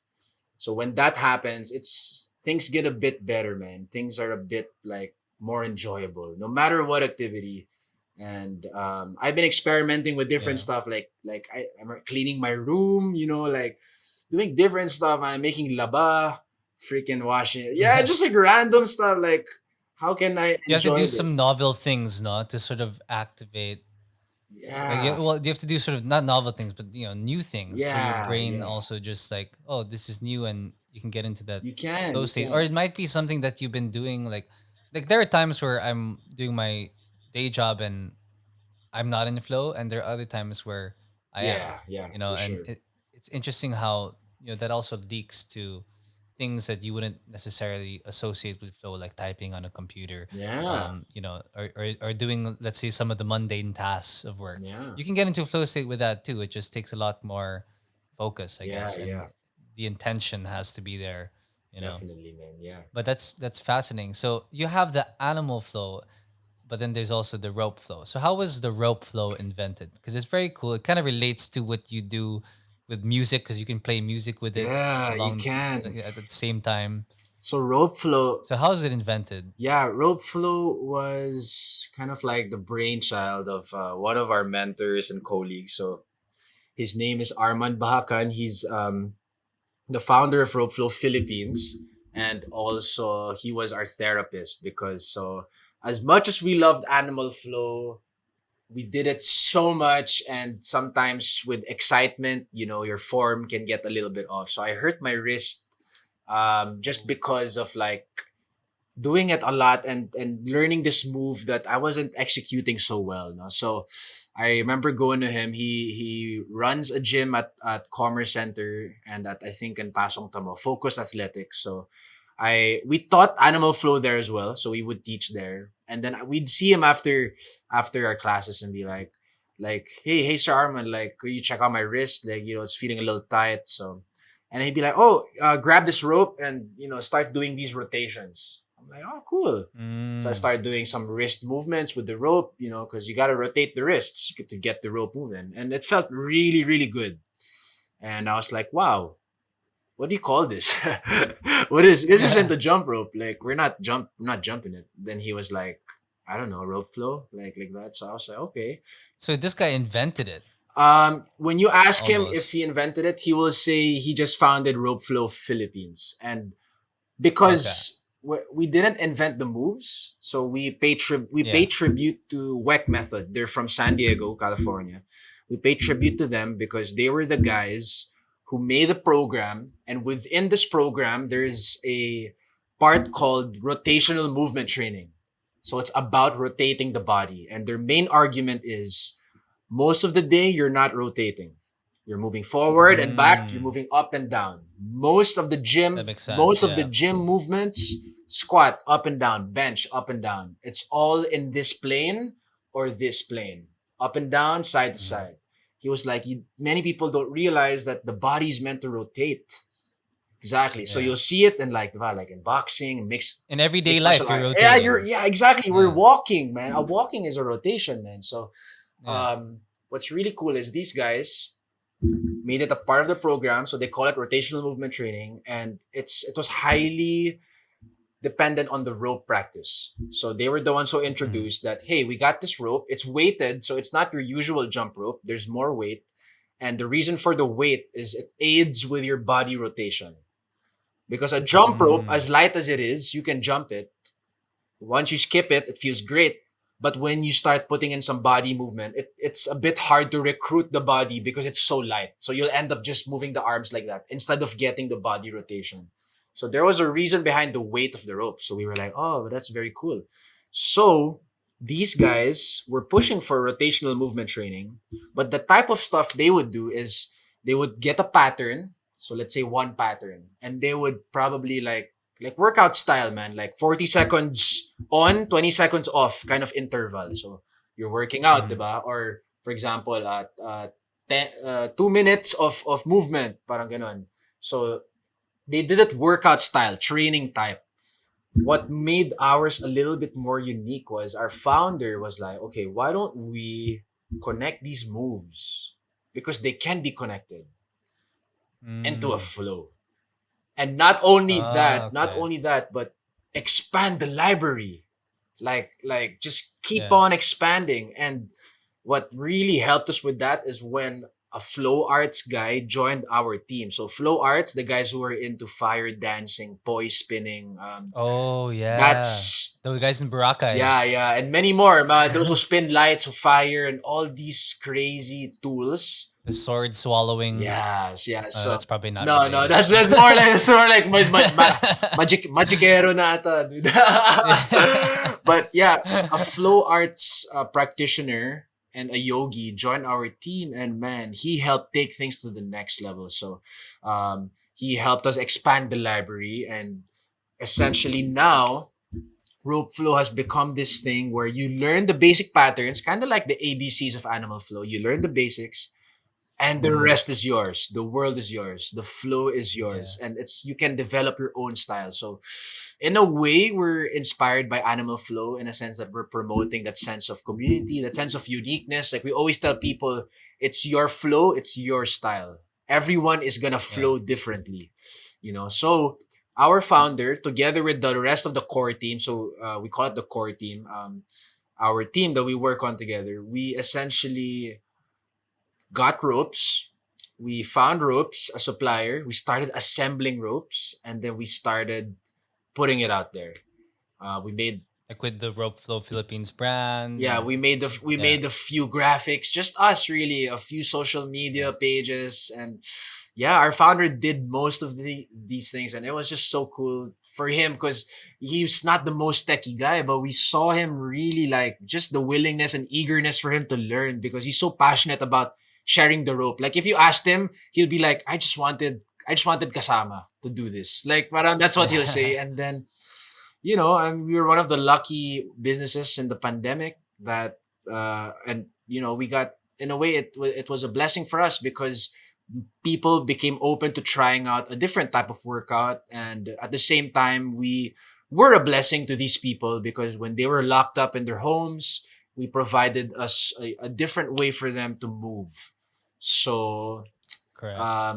we were so happy, and we're still so happy to have that. But essentially, that's how rope flow started. We saw a lot of practitioners online who were doing this rotational movement training, but Mm-hmm. if anything, it was our founder who was really like, let's put this in a flow practice.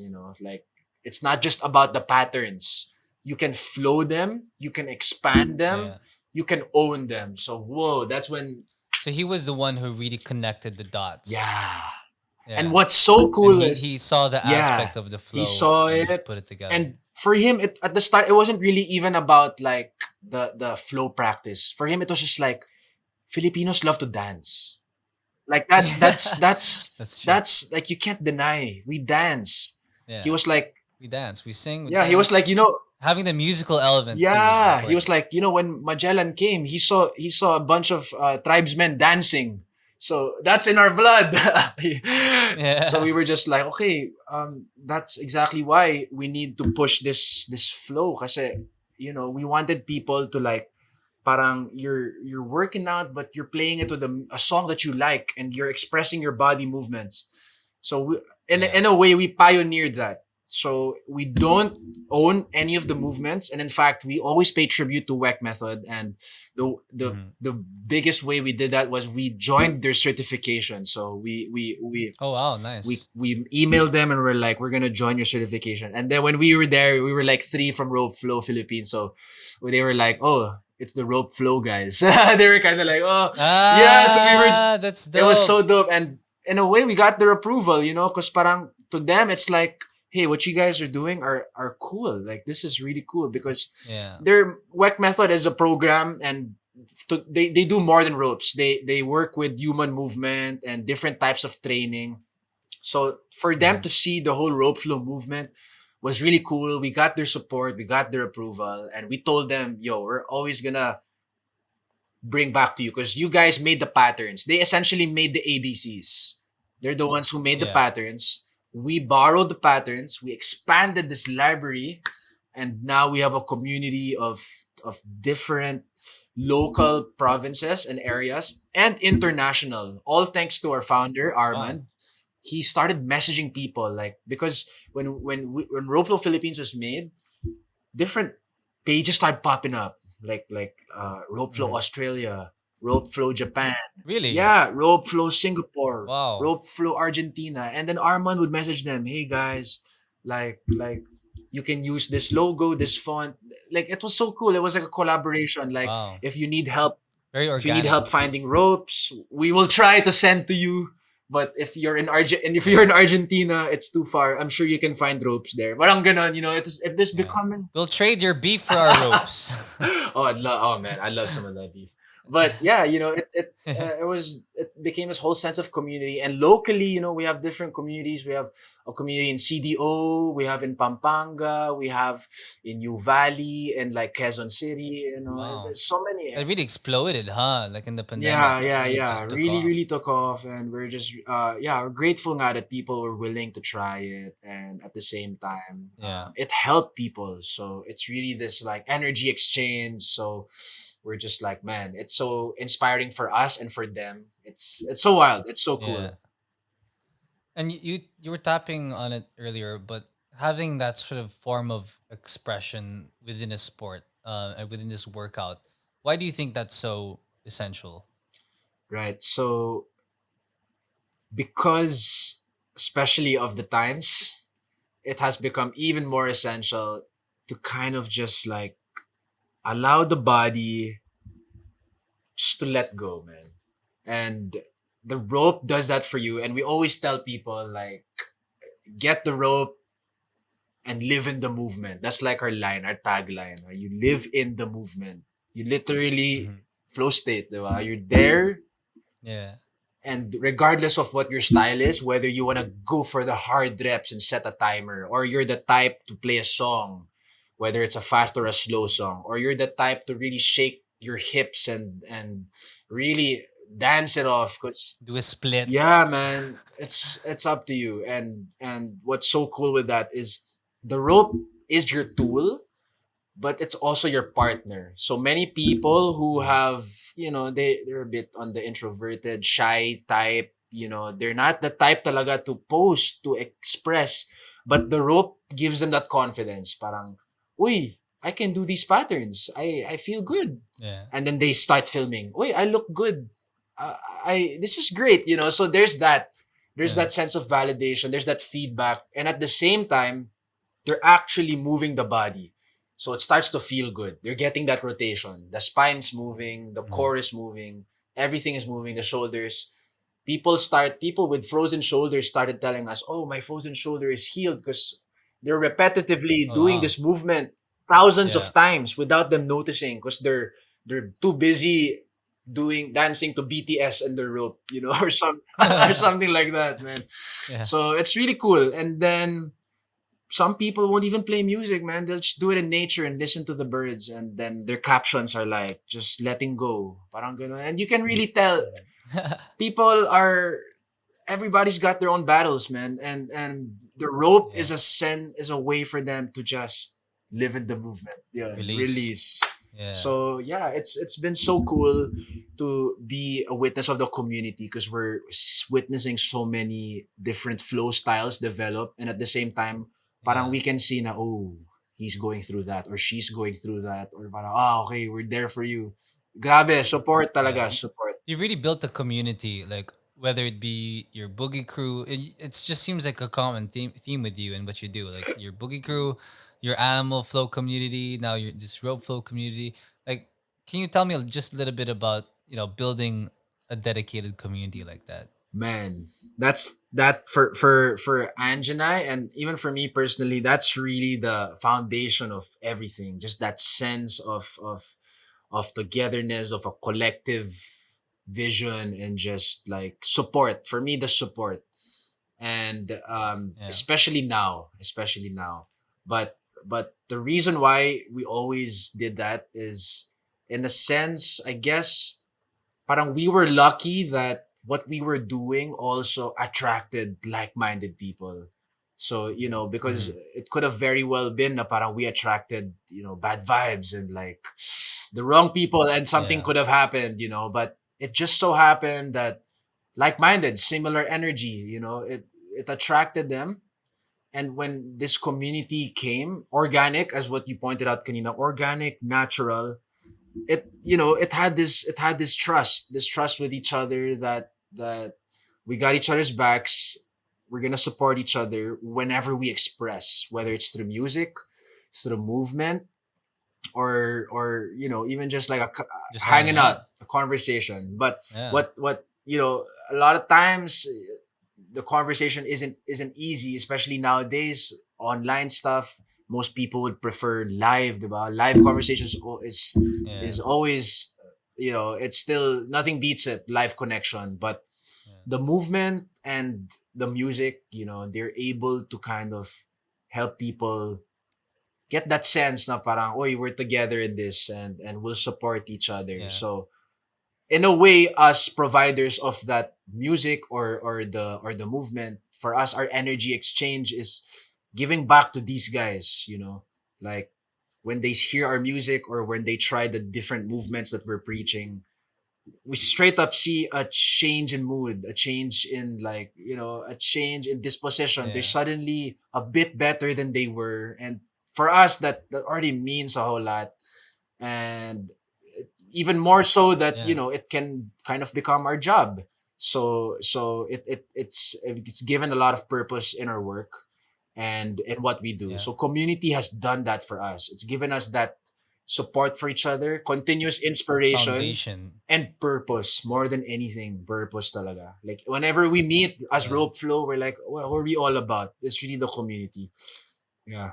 Yeah. So yeah. Oh, that actually plays well with the sort of theme of this podcast because you're really utilizing what makes you unique, whether it be like your interests and flow, your experiences that you've gone through with fitness, and you're now using that to create value for other people. I think that's really the thrust of this podcast Awesome. and why you're on. So it's really phenomenal. I just want to ask you one last question. I know we're over time, Oh, wow. but it's fine because I actually have 5 hours of recording with this Riverside thing. So for 1 month, might as well make it a little All sooner, no? right. But I'm having a great time. But this will be the last question. You are obviously a very multi-talented person, right? So did you sort of zone in on one craft at a time, and try to achieve a certain mastery before moving to the other one, or did you sort of develop them simultaneously? Right. That's a great question because that's something that I have been reflecting on recently because I am the type to really when I get into something, whoa, I will pour my heart out and my effort out and everything. So what tends to happen is I will lose some time for the other things. And for the longest time, man, that frustrated me. I was like, I wish I had 25 hours in a day. And in fact, there's a book called 25 Hours from one of my fitness idols who just long story short, he's just this really hardworking, efficient guy who's like, parang his whole day is so efficient from start to end. And Mhm. then he's just the type na talaga, like, he just wishes there was an extra hour in the day. And that used to be me, man. Like, I lack the hours because imagine in a day, I want to practice drums, but I also want to do my fitness. I have clients to teach and then I'm running the business. And I'm like, oh, what am I going to do? Like I have so many crafts to hone, diba? And there's that saying, the jack of all trades, master of none. Will Master I of be the none, yeah. master of none? You know, parang, whoa. And I had to deal with that actually for the past 2 years. And slowly I'm still understanding it, but more and more I'm just learning to accept that there will be times when there's one of the things will call for more attention, call for more priority. And Mhm. for example, for me, what happened recently was the fitness. The fitness had to kind of take point for a while and take the lead for a while. And, because the circumstance with the whole pandemic and everything, Yeah. music is still there. Definitely, it became much more of a challenge. But I guess just to answer, yeah, it's more really of the situation. And a lot of the times I will tend to focus a bit more on one thing. And depending on what this So you kind of come into it like, okay, let's say in a day, do you just like block out time? Like, okay, this day, is it like the whole day I'm going to do flow, or is it within the day? It's like, okay, I have my music time and then I have my flow time. Because it's honestly something I've been yeah. struggling with Yeah, as right. well because I have a job.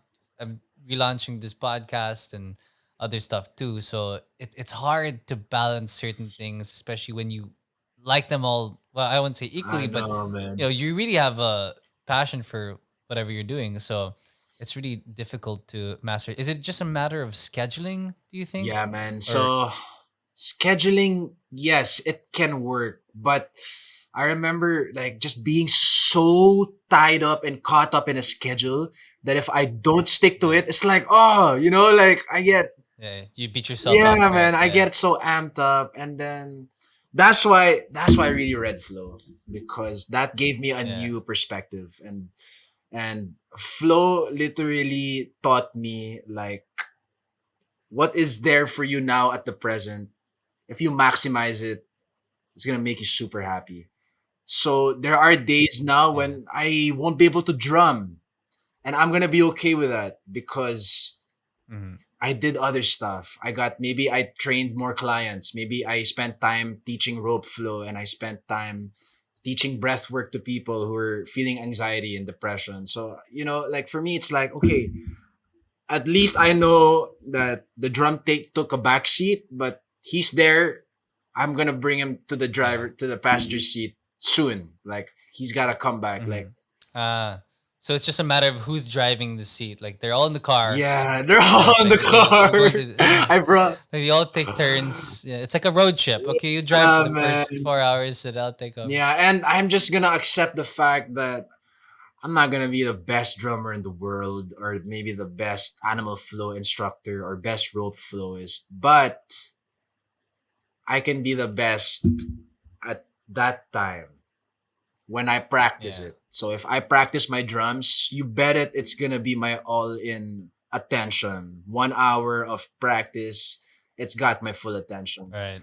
If I'm gonna do my flow studies, I will do my flow studies and it's got my full attention. And I figured that if I can just do that with everything that I do, it's not it doesn't anymore matter yung 10,000 hours to practice something, you know. It's more Yeah. of now the quality of those hours that I do. Because I Right. could spend all day balancing out my schedule, but if I'm doing something and I'm anxious about the next thing I'm gonna do, Right. I'm Yeah. Or you feel like you're cheating on the other project. yeah, You know what yeah, I but mean? and Like, oh, I'm doing this now. I feel like I'm yeah, cheating on the other yeah, project. but see, that's gonna make you feel bad, and that might Exactly. affect how you're doing at the present, right? And if you're doing something Yeah. important, then sayang what you're doing. It's like it's also requiring, it's asking for your full attention, your full immersion. So, yeah, it's a new perspective for me. I'll be honest. Once we come to practice it, it's always the hardest part. So I'm Yeah. also learning to balance, but I think it will help if, like, you know, we have a lot of stuff that we want to do, but whichever calls for more, if we give it our full attention, full immersion, that's gonna be like that's gonna Yeah. make us happy. It's gonna be quality, and then we can. The next time we give time to those guys in the back seat, we'll have that same mindset, like, oh, I'm gonna give you my full attention now, and then it's gonna be Right. great. Yeah, that's like how I do with my family stuff too. Like, you know, like I'm not always with my family now, but when I'm with them, it's like I'll leave my phone Yeah. upstairs. I'm gonna leave it upstairs. Like I'm gonna hang out with my fam. I'm gonna hang like That's talk to good. them.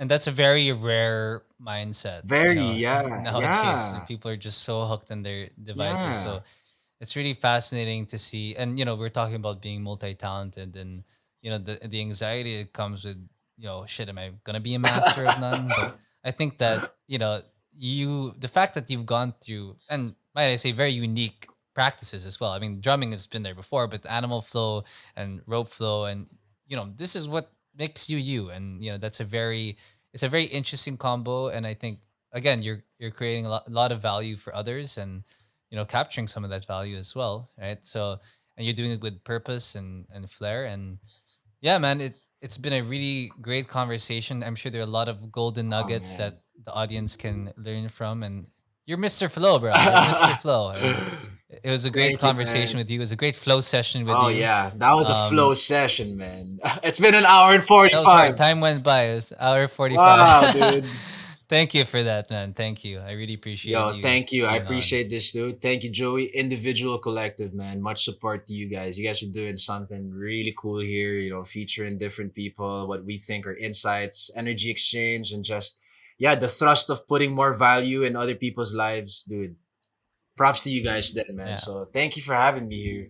Thank you. And check out Fi. We have two billboards down there. One is basically Saturday night, Yeah. and the other one is Animal Flow by Fi and Ange. So check. Where can they find you? Right. So you can check me out on Instagram. I'm Flow Drummerfy at Instagram. And then you can also check out BSN, Basic Saturday Night on Spotify. Check out our music and check out Animal Flow by Fine Ange, AF by FA on Instagram or on Facebook. And you can join our classes. We teach Animal Flow, we teach Rope Flow as well. And we'd love to have you. It's beginner friendly, it's open to everyone. Again, we really just want people to try it, feel the flow, feel good in your bodies, and yeah, living in the movement. Very important. Yeah. There you Cool, go. cool. Don't forget to live in the movement, guys. Thank you so much, Yeah, Fi. yeah, thanks. Have a great evening. I really, really You appreciate too, it. Joey. Thank you. Thanks, Individual Collective.